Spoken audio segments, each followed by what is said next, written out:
आपका स्वागत है। मैं हूं दीप्ति थापा। यूपी में महिलाओं पर अत्याचारों की घटनाएं कम नहीं हो रही है। एक और मामला सामने आया है यूपी के बांदा का, जहां एक नाबालिग बच्ची को गांव के ही दरिंदों ने 3 दिन तक अपने हवस का शिकार बनाया। वहीं पुलिस रिपोर्ट दर्ज तक कराने में इधर उधर की बातें करती रही। उत्तर प्रदेश के जिला बांदा में एक नाबालिग के साथ गैंगरेप का मामला प्रकाश में आया है। ये मामला है बांदा के थाना नया डेरा पैलानी का, जहां पर रहने वाले एक दंपत्ति जब किसी कार्यक्रम में गए हुए थे। दंपत्ति गांव से बाहर जाने पर गांव के ही 2 युवकों ने दंपत्ति की 2 नाबालिग पुत्रियों में से एक को जबरन अपनी हवस का शिकार बना लिया। हैवानियत तो तब हो गई जब दोनों हवस के भेड़िए मासूम की इज्जत को 3 दिन तक तार तार करते रहे। माता पिता के बाहर से घर आने पर पीड़िता ने सारा दुखड़ा मां को बताया। माता पिता पीड़िता को लेकर तत्काल नजदीकी पुलिस चौकी पहुंचे, मगर यहां उनका सामना उत्तर प्रदेश की बेदर्द खाकी पुलिस से हुआ, जिसने पीड़िता को यह कहकर भगा दिया कि पहले इलाज कराओ फिर रिपोर्ट दर्ज होगी। परिवार पीड़िता को लेकर अस्पताल पहुंचा, मगर यहां चिकित्सकों ने भी पीड़िता का इलाज करने से इनकार कर दिया। चिकित्सकों ने कहा कि पहले रिपोर्ट लिखाओ, इलाज बाद में होगा। हार कर परिवार पुलिस अधीक्षक के पास पहुंचा। पुलिस अधीक्षक के आदेश के बाद पुलिस ने मामला दर्ज कर पीड़िता को सरकारी अस्पताल में भर्ती कराया है। इसमें 2 नामजद अभियुक्त थे जिनको गिरफ्तार कर लिया गया है। बेचना के संबंध में साक्ष्य संकलित किए जा रहे हैं। पीड़िता का इलाज बेहतर तरीके से कराया जा रहा है। ब्यूरो रिपोर्ट, आमने सामने न्यूज बांदा। महाराष्ट्र में जिला वासिम के ग्राम खड़की इजारा में किसान का परिवार पिछले 55 सालों से बिना बिजली की जिंदगी बिताने को मजबूर है। बच्चे पढ़ाई के लिए आज भी सिर्फ कैंडल की मदद लेते हैं। इस रिपोर्ट में आपको दिखाएंगे एक लाचार किसान की कहानी, जहां बिजली की कोई सुविधा नहीं है। जहां हमारा देश इतनी तरक्की कर रहा है, वहीं हमारे देश में ऐसे भी बहुत से गांव और घर हैं जहां आज तक उनको मूलभूत सुविधाएं भी नहीं मिल पाई हैं। जी हां, हम आज आपको ऐसे ही परिवार की कहानी सुनाने जा रहे हैं जो पिछले 55 सालों से बिना बिजली के जिंदगी गुजार रहा है। महाराष्ट्र के वासिम जिले के ग्राम खड़की इजारा में एक किसान परिवार बीते 55 सालों से अंधेरे में ही अपना जीवन बिता रहा है।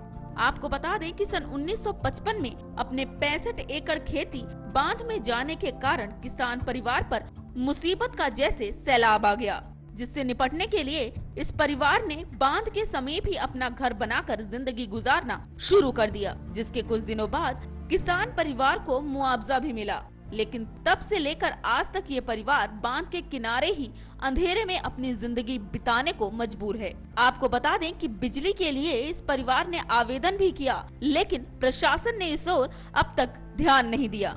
इतना ही नहीं, इस परिवार को बांध से बची 20 एकड़ की खेती के पास पानी ही पानी है। इनको अपने खेत पहुंचने के लिए नाव का सहारा लेना पड़ता है और ये परिवार खेत की बुआई से लेकर फसल काटने तक के सारे काम नाव की मदद से ही करता है। हमारे को रास्ता भी नहीं था खेत में जाने के वास्ते, तो हमने एक नाव का इंतजाम किया और बोट से हम खेत में हमारा औजार ले जाते और आना जाना करते। ब्यूरो रिपोर्ट, आमने सामने न्यूज। चोरी और लूट की वारदात एक घटने का नाम नहीं ले रही, लेकिन अब बैंक का एटीएम भी खतरे में आ गया है। राजस्थान के जिला सीकर में बदमाशों ने एक एटीएम में लूट को अंजाम दिया और इसी के थोड़ी ही देर बाद एटीएम में आग लग गई। ये मामला है राजस्थान के जिला सीकर का, जहां एक के बाद एक हो रही लूट और चोरी की वारदातों में कमी आने का नाम ही नहीं ले रही है। इन्हीं वारदातों में बैंक एटीएम लूटने व तोड़ने की घटनाओं में भी वृद्धि हुई है। फिर चाहे वो सीकर शहर हो या फिर जिले के गांवों में लगे एटीएम। बीती देर रात रिंगस थाना अंतर्गत बावड़ी ग्राम में पंजाब नेशनल बैंक के परिसर में स्थित एटीएम को लूट लिया गया। लूट की घटना के बाद संभवतः शॉर्ट सर्किट से एटीएम में आग भी लग गई, जिससे एटीएम जलकर खाक हो गया। आरोपियों ने 4 पहिया वाहन लगाकर लूट की घटना को अंजाम दिया। बताया ये भी जा रहा है कि आरोपियों ने आग लगने के बाद आग को बुझाने का भी प्रयास किया था। पुलिस का मानना है कि गैस कटर से एटीएम को काटा गया। सभी पहलुओं को ध्यान में रखते हुए मामले की जांच भी की जा रही है। वहीं थाना प्रभारी भीम सिंह ने बताया कि मौके पर किसी कटर से काटते टाइम आग लगी हुई है और आग को नकाबजन है उन्होंने कि आग बुझाने की चेष्टा की है। अब इसमें कितनी रकम थी उस संबंध में जांच कर रहे हैं। मौके के ऊपर एमओबी टीम को बुलाया है। जो गाड़ियों के और लोगों के पैरों के निशान हैं उनको फुटप्रिंट वगैरह ये उठाए। ब्यूरो रिपोर्ट, आमने सामने न्यूज, सीकर। वक्त तो चला है छोटी सी ब्रेक का। ब्रेक के बाद देखेंगे कुछ अन्य खबरें। Politics, crime, sports. अगर इन खबरों पे है आपकी बारीक नजर, आपकी आवाज भी कर सकती है असर। बढ़ाएं अपनी आवाज का दायरा, बने आमने सामने न्यूज का हिस्सा। ब्रेक के बाद एक बार फिर आपका स्वागत है। यूपी के फरुखाबाद में रात के अंधेरे में भी लीजीगंज स्थित एक गोदाम से राशन के चावल की कालाबाजारी की शिकायत पर अधिकारी रात भर कवायद करते रहे। वहीं व्यापारियों के विरोध के बावजूद एक गोदाम को सील कर दिया गया और चावल के बोरों से लदा ट्रक भी सीज कर दिया गया।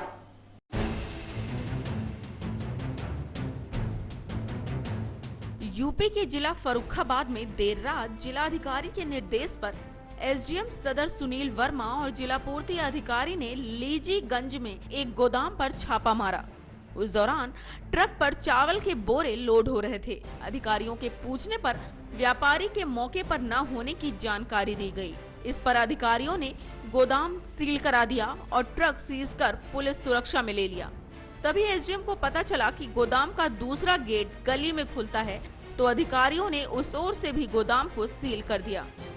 उप जिलाधिकारी ने बताया कि अवैध तरह से चावल के लदान की जानकारी मिली थी। इसी पर गोदाम और ट्रक को भी सीज कर दिया गया है। ये एक सूचना मिली थी जहाँ पे अवैध तरीके से चावल का लदान हो रहा है। उस क्रम में कार्रवाई की गई है, तो जो गोदाम है उसको सील कर दिया गया। संदिग्धता के आधार पर ट्रक को सीज कर दिया गया। लेकिन अब देखना ये होगा कि इन कदमों से काला बाजारियों पर कितना असर पड़ता है और इसके लिए सरकार क्या निर्णय लेती है। देखा जा रहा है क्या है मामला, पूरा प्रकाश में जो आएगा अग्रिम कार्रवाई उसके आधार पर की जाएगी। ब्यूरो रिपोर्ट, आमने सामने न्यूज, फरुखाबाद। श्रीराम राघवन की फिल्म बदलापुर उनके निर्देशन में बनी है, जो अब रिलीज हो चुकी है। हालांकि फिल्म ट्रेलर के बाद से ही सुर्खियों में थी। वही फिल्म में वरुण धवन और नवाजुद्दीन सिद्दीकी का अभिनय दर्शकों को खूब पसंद आ रहा है। फिल्म की कहानी साधारण है, मगर कलाकारों का अभिनय फिल्म को बेजोड़ बना रहा है। आइए डालते हैं फिल्म पर हल्की नजर। लोग कहते हैं अपने दुश्मन को माफ कर देना चाहिए। एक हसीना थी और जॉनी गद्दार जैसी फिल्में बना चुके निर्देशक श्रीराम राघवन की फिल्म बदलापुर रिलीज हो गई है। ये फिल्म अपने ट्रेलर के समय से ही सुर्खियों में थी।